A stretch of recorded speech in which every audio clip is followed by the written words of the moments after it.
Hello students, आज हम लोग समष्टि अर्थशास्त्र के चैप्टर 1 के बारे में पढ़ेंगे, जो कि इंट्रोडक्शन है आपका। ध्यान रखिएगा, सबसे पहले हम समष्टि अर्थशास्त्र के बारे में जानते हैं। समष्टि अर्थशास्त्र होता क्या है? देखो, समष्टि अर्थशास्त्र का मतलब होता है एक अर्थव्यवस्था की बड़ी इकाइयों का अध्ययन किया जाता है या फिर संपूर्ण अर्थव्यवस्था का अध्ययन किया जाता है समष्टि अर्थशास्त्र के द्वारा। ठीक है, यानी आप समष्टि अर्थशास्त्र में होल इकोनॉमी को स्टडी करते हो, एग्रीगेट बेसिस पे स्टडी करते हो। ठीक है, इसके एग्जांपल्स क्या हैं? जैसे बेरोजगारी है, निर्धनता है, जनसंख्या है और आपका अनएम्प्लॉयमेंट तो आप हो ही गया, बेरोजगारी, समग्र मांग, समग्र पूर्ति, क्योंकि इसमें सभी लार्ज स्केल पे स्टडी किए जाते हैं, इसलिए ये समष्टि अर्थशास्त्र कहलाते हैं। नेक्स्ट हम बात करते हैं व्यष्टि अर्थशास्त्र। ध्यान रखिएगा, व्यष्टि अर्थशास्त्र में एक अर्थव्यवस्था की छोटी इकाइयों से संबंधित समस्याओं का व्यक्तिगत स्तर पर अध्ययन किया जाता है। ठीक है, और इसके एग्जाम्पल्स क्या हैं? प्रति व्यक्ति आय, एक व्यक्ति या परिवार की मांग और आपका एक फर्म के द्वारा की जाने वाली पूर्ति। ठीक है, नेक्स्ट हम बात करते हैं व्यष्टि और समष्टि में क्या अंतर है। अगर मैं व्यष्टि और समष्टि में अंतर की बात करूं तो पहला अंतर तो इनकी डेफिनेशन हो जाएगा। व्यष्टि अर्थशास्त्र में व्यक्तिगत स्तर पर अध्ययन किया जाता है, जबकि समष्टि अर्थशास्त्र में सामूहिक स्तर पर अध्ययन किया जाता है। ठीक है, व्यष्टि अर्थशास्त्र में छोटी इकाइयों का अध्ययन किया जाता है, जबकि समष्टि अर्थशास्त्र में संपूर्ण अर्थव्यवस्था का अध्ययन किया जाता है। ठीक है, नेक्स्ट है आपका व्यष्टि अर्थशास्त्र का क्षेत्र सीमित है, जबकि समष्टि अर्थशास्त्र का क्षेत्र विस्तृत है। व्यष्टि अर्थशास्त्र के एग्जाम्पल आप कह सकते हैं, इसमें छोटी इकाइयों का अध्ययन किया जाता है, इसलिए जैसे व्यक्तिगत मांग, व्यक्तिगत पूर्ति या प्रति व्यक्ति आय, जबकि समष्टि अर्थशास्त्र में राष्ट्रीय आय, कुल मांग, कुल पूर्ति, बेरोजगारी, निर्धनता, जनसंख्या वृद्धि, इन सभी को यहाँ पे शामिल किया जाता है। ठीक है, नेक्स्ट हम बात करते हैं समष्टि अर्थशास्त्र का क्षेत्र या फिर महत्व। देखो, अगर मैं समष्टि अर्थशास्त्र के क्षेत्र की बात करूँ, क्योंकि आप जानते हैं समष्टि अर्थशास्त्र में बड़े पैमाने पर अध्ययन किया जाता है, तो इसके क्षेत्र में वो सभी चीज़ें शामिल की जाती हैं जिसमें हम बड़े लेवल पे स्टडी करते हैं या फिर संपूर्ण अर्थव्यवस्था का अध्ययन करते हैं। तो बिना देरी किए हम लोग जानते हैं। देखिए, सबसे पहले अगर हम समष्टि अर्थशास्त्र के क्षेत्र की बात करें तो सबसे पहला पॉइंट है राष्ट्रीय आय का अनुमान। अगर देश की राष्ट्रीय आय का अनुमान लगाना हो तो आप ध्यान रखिएगा, यहाँ पे आप लार्ज स्केल पे स्टडी करोगे, बड़े पैमाने पर अध्ययन करोगे, तो ये समष्टि अर्थशास्त्र का क्षेत्र है। रोजगार का सिद्धांत, यदि हमें अर्थव्यवस्था में ये पता लगाना है कि रोजगार का स्तर क्या है, कितने लोग बेरोजगार हैं, कितने लोगों को रोजगार मिल पा रहा है, तो इसमें भी आप समष्टि का प्रयोग करेंगे। मुद्रा का सिद्धांत, आप जानते हैं कि देश में मुद्रा की पूर्ति का स्तर क्या है।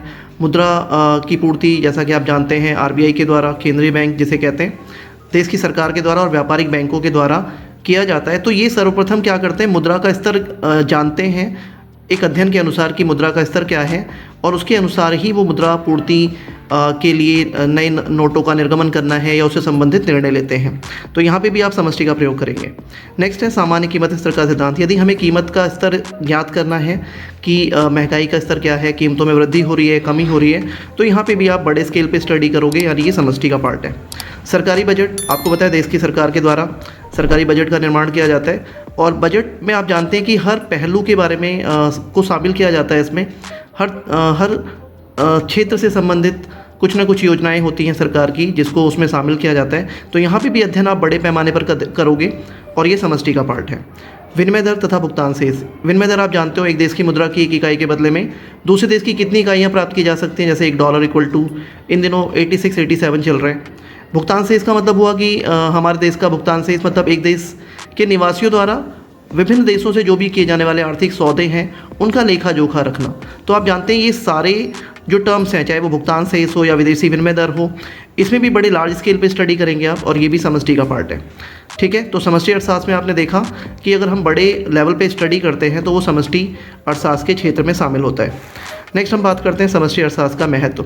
देखो, समष्टि अर्थशास्त्र क्यों महत्वपूर्ण है। सबसे पहला पॉइंट, अर्थव्यवस्था का चित्रण। आपको इससे अर्थव्यवस्था के चित्रण के बारे में पता चल पाता है कि आपकी अर्थव्यवस्था का स्वरूप क्या है, आपकी अर्थव्यवस्था ग्रोइंग इकोनॉमी है, डेवलप्ड इकोनॉमी है या अंडर डेवलप्ड इकोनॉमी है, ये सब आप पता कर पाते हैं। समृद्धि तथा विकास का मार्ग। समष्टि के द्वारा हमें विभिन्न समस्याओं से संबंधित सूचनाओं का पता चलता है।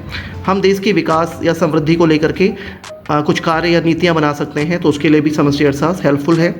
आर्थिक स्थिरता, ध्यान रखिएगा, अर्थव्यवस्था में अगर हमें आर्थिक स्थिरता लेकर के आनी है, उससे संबंधित उपाय करने हैं, तो समष्टि अर्थशास्त्र उसके लिए काफ़ी हेल्पफुल है।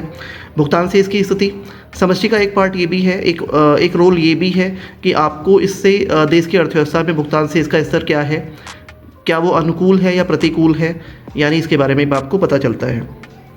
अगला है नीति निर्धारण में सहायक।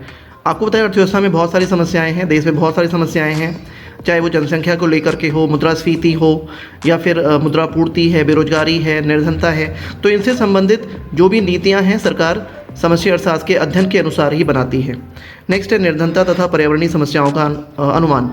ध्यान रखिएगा, देश में गरीबी का स्तर क्या है, निर्धनता का स्तर क्या है, पर्यावरण को लेकर के क्या क्या समस्याएं हैं। जैसे इन दिनों हम जानते हैं कि ग्लोबल वार्मिंग एक बड़ा समस्या है, ओजोन लेयर का डिप्लीशन होना ये बड़ी समस्या है।